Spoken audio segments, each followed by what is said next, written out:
يا نفس إن لم تظفري لا تجزعي. اعوذ باللہ من الشیطان الرجیم. بسم اللہ الرحمن الرحیم. نحمدہ ونصلی علی رسولہ الکریم. آج کل رمضان کے دن ہے. رمضان نیکیوں کا موسم بہار ہے. رسول اللہ صلی اللہ علیہ وآلہ وسلم رمضان میں چلتی ہوئی ہوا سے زیادہ سخی ہو جاتے تھے. روزانہ حضرت جبریل علیہ السلام سے ملاقات ہوتی اور آپ کی سخاوت میں اضافہ ہوتا رہتا. چلتی ہوئی ہوا نہ کسی امیر کو دیکھتی ہے، نہ کسی غریب کو دیکھتی ہے، نہ کسی بوڑھے کو دیکھتی ہے، نہ کسی جوان کو دیکھتی ہے، نہ کسی عورت کو دیکھتی ہے، نہ کسی مرد کو دیکھتی ہے. وہ ہر ایک کے لیے یکساں فائدہ مند ہوتی ہے. رسول اللہ صلی اللہ علیہ وآلہ وسلم اپنی عام زندگی میں بھی بہت زیادہ سخاوت کرنے والے تھے، تو رمضان میں تو ان کی سخاوت حد سے بڑھ جاتی.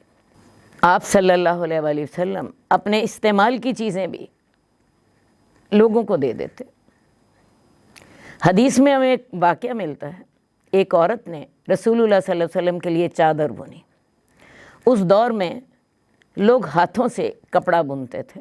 اس عورت نے رسول اللہ صلی اللہ علیہ وسلم کو چادر دی. یا رسول اللہ، یہ میں نے آپ کے لیے بنی ہے، آپ کو اس کی ضرورت تھی. رسول اللہ صلی اللہ علیہ وسلم نے اسے پہن لیا.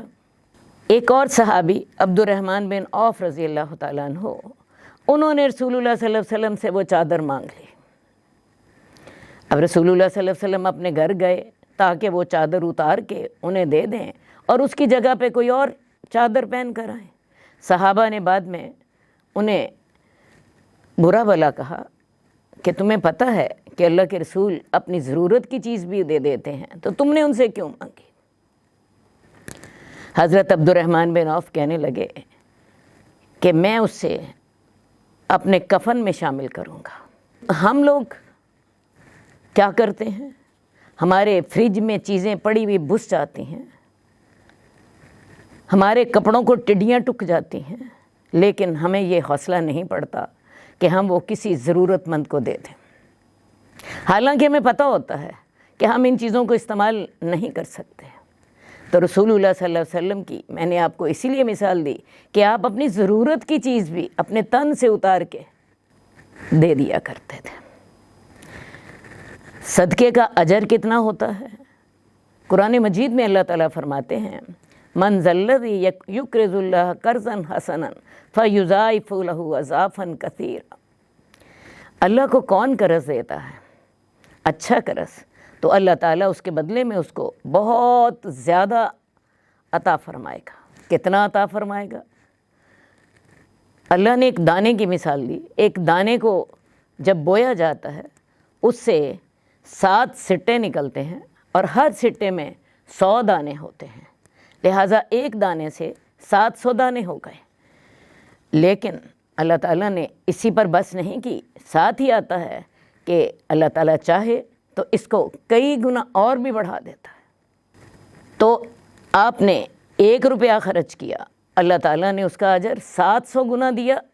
لیکن یہ آخری حد نہیں ہے.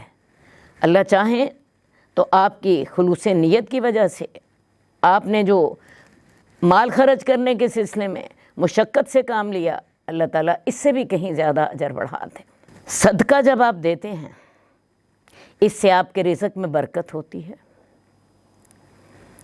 لوگوں کی ضرورتیں پوری ہوتی ہیں، اللہ کا غصہ ٹھنڈا ہوتا ہے، لوگوں کے اندر آپ کی مقبولیت بڑھتی ہے، لوگوں کے دلوں سے نکلی ہوئی دعائیں اللہ آپ کے حق میں قبول کر لیتے ہیں.